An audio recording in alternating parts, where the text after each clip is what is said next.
Hello বন্ধুরা, welcome back to my channel. সবাইকে পারাস লাইফে স্বাগত জানাই। তো বন্ধুরা, এখন বাজে বিকেল 5টা। তো এখন থেকে আজকে আমি আমার ব্লগটা শুরু করছি। তো দেখতে পাচ্ছ এখন রান্নাঘরে চলে এসেছি। মেনলি রান্নাঘরে এসেছি কেননা যে আজকে ভাইজিদের জন্য একটু কিছু টিফিন বানাবো। আর এদিকে দেখো এই যে ডালটা সিদ্ধ করে রাখা আছে, এই সব রকম ডাল, এটা হচ্ছে তড়কা ডাল। সেই ডালটাকে একটু সিদ্ধ করে রেখেছে। আজকে শনিবার যেহেতু, তাই একটু নিরামিষই তড়কা করে দেবে, আর রুটি হবে। তো এটা সিদ্ধ করে রাখা আছে। আর এই যে দেখছো পাউরুটিটা, এটা তো কাল দেখেছিলে নিয়ে এসেছিলাম, আর একটু পাউরুটি বেঁচে গেছিলো, সেটা দিয়েই ভাইজিদেরকে এখন টিফিন বানিয়ে দেবো, আমার দু ভাইজিকে। আর এই যে দেখছো শুকনো খোলাতে আমি হচ্ছে এই বাদামগুলোকে একটু ভেজে নিচ্ছি, কারণ এই বাদামগুলো না সেতিয়ে গেছিলো, তাই এগুলোকে একটু ভেজে নিতে হবে। মা বললো যে এগুলো একটু ভেজে নিলেই নাকি আবার ঠিকঠাক হয়ে যাবে, বাদামের মতোই খেতে লাগবে, যেমন কাঠবাদাম খেতে হয় আর কি।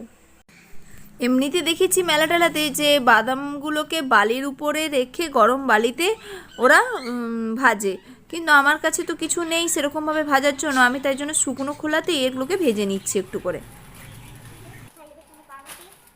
তো এখন পাউরুটিটা একটু সেঁকে নেবো, তার জন্য আমি তাওয়াটা গরম করে নিয়েছি। তো এবার দুটো দুটো করে সেঁকে নেব। চা আর পাউরুটি বাটার দিয়ে চাটা আমার জন্য নিয়েছি, আর পাউরুটি বাটারটা আমার ভাইজিদের জন্য। তো এখন আমার ভাইজিদেরকে পাউরুটিটা দিয়ে দিলাম, আর আমি চাটা নিয়ে বসে গেলাম। তো এই যে ছোটো ভাইজিকে নিচে দিয়ে দিয়েছি, আর বড় ভাইজিকে খাটের উপরেই দিয়ে দিয়েছি, আর আমি চাটা নিয়ে নিলাম। বেশ অনেক দিন পর আবার মেশিনে কাজ করতে বসেছি, কেননা অনেক কাজ জমে গিয়েছিলো। দু একটা কাজ এখানে রয়েছে, তার মধ্যে সেগুলো এখন একটু করে নিচ্ছি।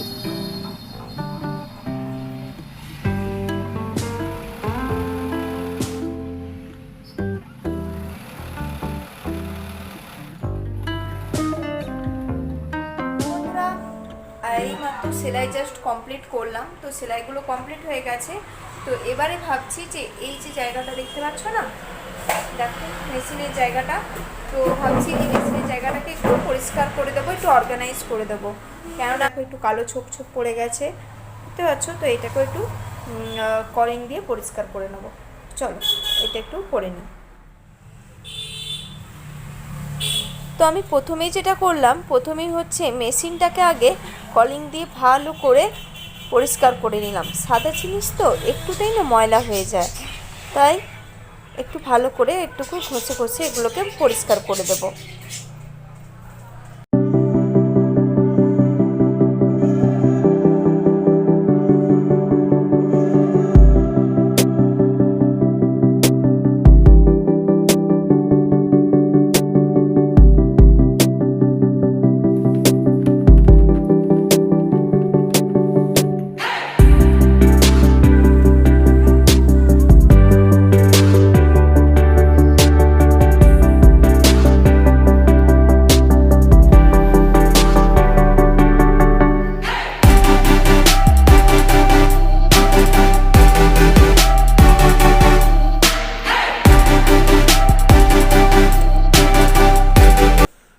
তো চলো এবার মেশিনটার একটু ফাইনাল লুকটা দেখি, যে মেশিনটা ঝাড়ামোছা করতে কেমন দেখতে লাগছে।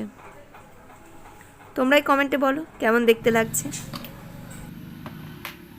মেশিনটা পরিষ্কার করার পর এরপরে আমি টেবিলে যতগুলো সরঞ্জাম রয়েছে, এই যে কাঁচের বোতলগুলো রয়েছে কিংবা কৌটোগুলো রয়েছে, সুতোর কৌটোগুলো রয়েছে, সেগুলোকে ভালো করে আগে মুছে পরিষ্কার করে নেবো। এই যে দেখছো কাঁচের বোতলগুলো না, এগুলো হচ্ছে আসলে একেবারে জ্যামের বোতল।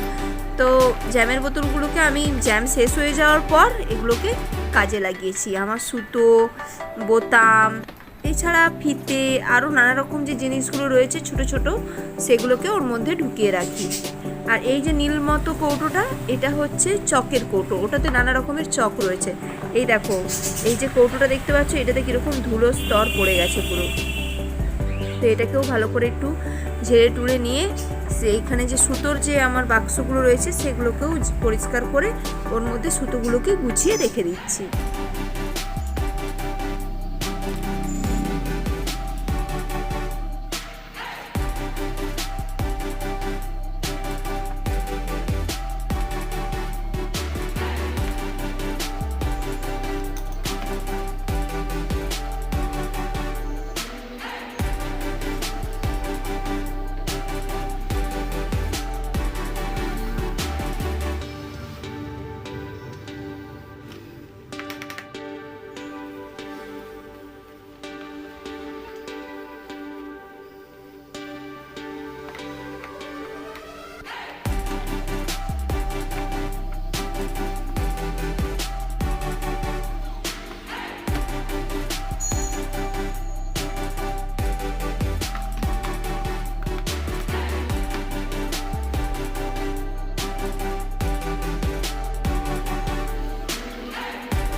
টেবিলের জিনিসগুলো মোটামুটি গোছানো হয়ে গেছে। তো এইবার মেশিনগুলো এবং সব জিনিস টেবিলের উপরে যে জিনিসগুলো রয়েছে সেগুলোকে নিচে নামিয়ে রাখবো।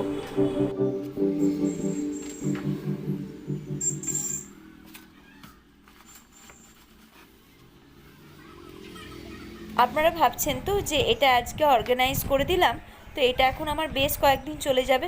আদৌ না, আমাকে এটা প্রায় দিনই পরিষ্কার করতে হবে। আর অন্তত আর সব এরকমই নামিয়ে নামিয়ে সবগুলোকেই পরিষ্কার করতে হবে। কেননা টেবিলগুলো যদি না পরিষ্কার করি এই রকমই সূক্ষ্ম সূক্ষ্ম ধুলো পড়ে যাবে। একদিন অন্তরই এইটাকে পরিষ্কার করতে হবে। তো চলুন আগে আমার এই গণেশজির বসার জায়গাটাকে ভালো করে পরিষ্কার করে দিই। পরবর্তীকালে অনেক কিছুই প্ল্যানিং রয়েছে, যেমন এই গণেশজির যে মূর্তিটা রয়েছে মূর্তিটা চেঞ্জ করব ভেবেছি। তারপরে ভেবেছি ওখানে একটা লাল শালুর মতো একটা কাপড় দিয়ে রাখবো। আর এই যে প্রদীপটা যদি পারি তো মানে সন্ধেবেলা একটু করে জ্বালাবো। যেহেতু আমাদের মন্দির রয়েছে তো সেইভাবে আমরা ঘরে আলাদা করে প্রদীপ জ্বালাই না, কিন্তু কোনো কোনো অকেশনে আমরা জ্বালাই। তো এটাও যেহেতু আমার একটু সোর্স অফ ইনকামের জায়গা, তাই এটাকেও ভাবছি যে এখানেও একটা করে ছোট প্রদীপ যদি জ্বালানো যায়, বাড়িতে জিজ্ঞাসা করে তবে জ্বালাবো।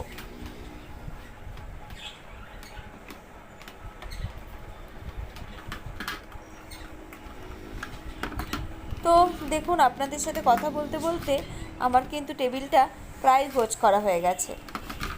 এবার শুধু দেখে নিচ্ছি যে কিভাবে কি রাখলে মোটামুটি জিনিসটা গোছানো লাগে। তো চলুন এবার দেখা যাক যে ওভারঅল লুকটা কেমন হয়েছে। তো মোটামুটি এইভাবেই আমি অর্গানাইজটা করেছি।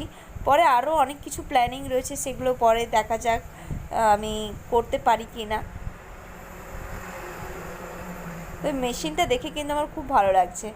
কেমন একটু কালো কালো হয়ে গিয়েছিল, যাক পরিষ্কার করে দিতে পেরেছি একটু সময় বের করে, এটাই একটা বিশাল ব্যাপার।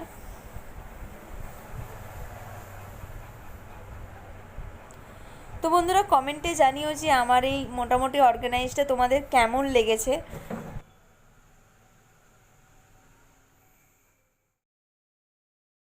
তো এখন বাজে 9:45, আমি আমার খাবারটা নিয়ে চলে এসেছি।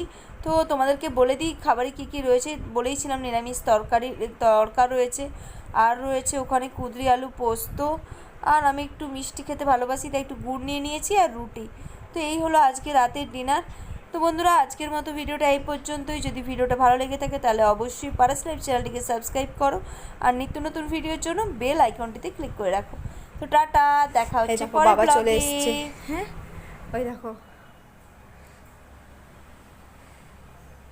বসে আছে, বাবা এসছে বাইরে। হ্যাঁ, মা দরজা এখনো খুলতে আসেনি, ও অপেক্ষা করছে, ডাকছে ও।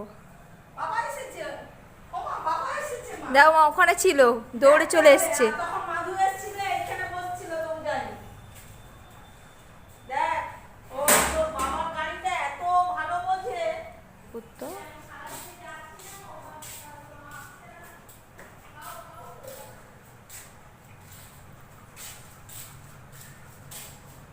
ও অনেকক্ষণ ধরে গাড়ি ঢোকার আগেই দেখছি যে